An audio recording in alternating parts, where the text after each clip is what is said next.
promotion des activités et promotion d'esthétique de Côte d'Ivoire et ses partenaires se proposent d'organiser à Abidjan les 9, 10 et 11 juin 2020 la première édition du Salon international de la beauté d'Abidjan, en abrégé SIBA, qui a pour thème principal l'artisanat de la beauté et la lutte contre la pauvreté. Se penchera également sur les sous-thèmes suivants. 1. L'hygiène et l'artisan de la beauté. 2. L'artisanat de la beauté face à la problématique de la dépigmentation en Afrique. 3. Reconversion au métier de l'artisanat de la beauté, comment s'y prendre. 4. L'artisanat de la beauté et la e-technologie. Ces thèmes, tels que présentés, ne devraient laisser personne indifférente. C'est pourquoi nous invitons les parties prenantes à nous rejoindre. On peut voir que ceux, par exemple, qui vont à l'enseignement technique et professionnel sont des gens qui ont raté leur vie. Et vu ce temps, tous ceux qui font des métiers, notamment coiffure, esthétique, soit pour vous traiter de prostituée ou traiter quelqu'un qui n'a pas réussi, tout ça. Alors qu'en réalité, c'est là-bas surtout pour la vraie richesse. Si aujourd'hui, certains Ivoiriens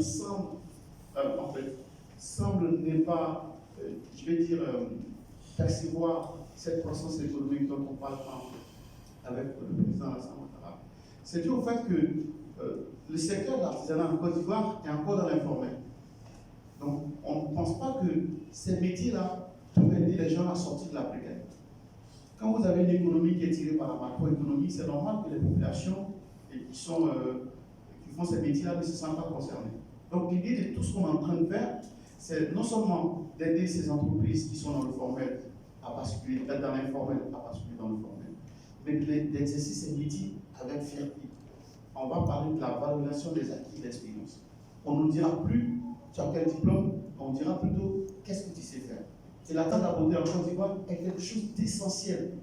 Pourquoi, en plus du thème général qui sera animé sous forme de conférence plénière, il y aura des sous-thèmes qui vont à travers des expositions, des ateliers, des conférences plénières, des rencontres B2B, et puis des compétitions de beauté également, et notamment coiffure, les maquillages, la couture, et même les conseils en effet vestimentaire, et les questions d'hygiène, tout cela nous allons aborder. Il y a un volet très académique, il y a un volet, c'est vrai, aussi, puisque c'est de ça qu'il s'agit, mais nous allons faire en sorte que ces deux compartiments puissent être associés pour produire quelque chose de potable que nous allons soumettre, que nous allons en fait proposer à nos autorités, à toutes les fêtières, notamment la Chambre des métiers, les fêtières d'artisans de Côte d'Ivoire, tous ceux qui traitent du beau en Côte d'Ivoire. L'idée, c'est de tout cela qu'il s'agit. Donc, donne l'argent à l'État. La beauté permet aussi à l'État de lutter contre le chômage. Mais on parle de l'artisanat. Quand on parle d'artisanat, on parle d'art. Et tout ce qui est art, c'est quelque chose qui s'apprend. Donc, il va falloir former les acteurs de la beauté. Il va falloir les former. Et c'est à juste titre que la présidente et son association se sont adressés au secrétariat d'État chargé de l'enseignement professionnel pour que nous puissions les assister, pour que nous puissions les accompagner. Et lorsque le ministre a été informé, il n'a pas hésité à accorder l'appui institutionnel.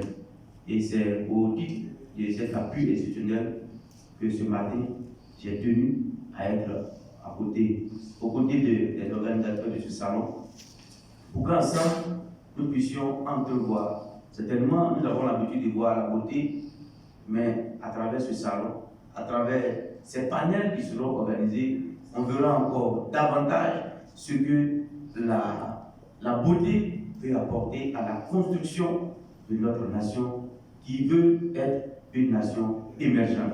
Et donc, chers journalistes, chers acteurs de la beauté, chers organisateurs, nous vous félicitons pour cette initiative.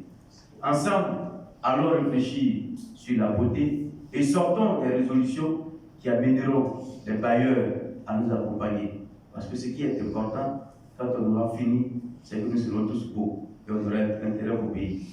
Sur ce, Madame la Présidente et chers invités, je déclare ouvert le Salon international de la beauté d'Abidjan. Je vous remercie.